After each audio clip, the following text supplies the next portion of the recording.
So I want to make a quick video about, um, I was thinking about pertaining to how people interpret a lot of stuff in the Bible.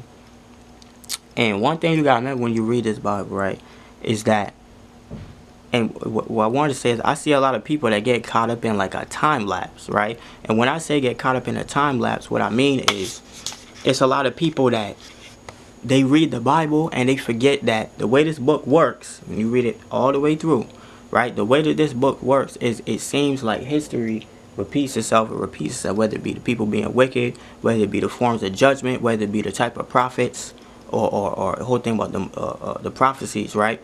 So I find that when people read this Bible, even sometimes with the Quran, if there's something like, for example, the prophet Isaiah writes something from about 2,500 years ago.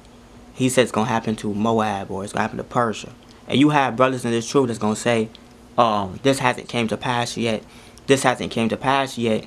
And it's like, what makes certain people feel like they so aware of history, or that they so intelligent that they will know that something from 2,500 years ago did not happen before unless you go looking.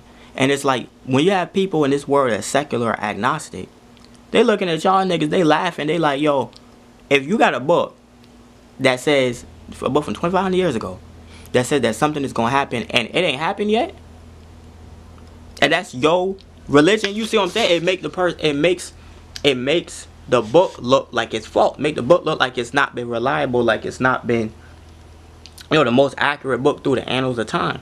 So that is something I never understood, because it's like, if you want people to get where you're coming from with why that they should repent, why they should follow the commandments, how are you going to tell these people that this prophecy from over 2,000 years ago, right, has not came to pass yet? Why would you even think that that makes sense?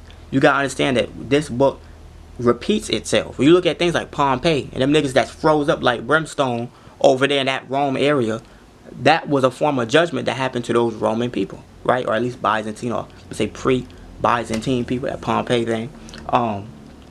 The years range around that.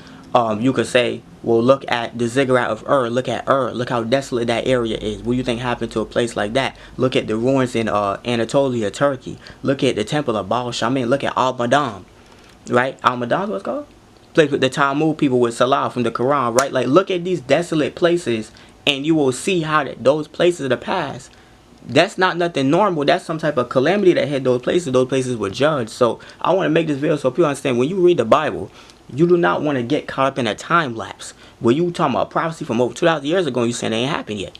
Because if you put it like that, there ain't nobody that's going to convert. There's nobody that's going to repent in this truth or come into this truth, because they're not going to take the book seriously.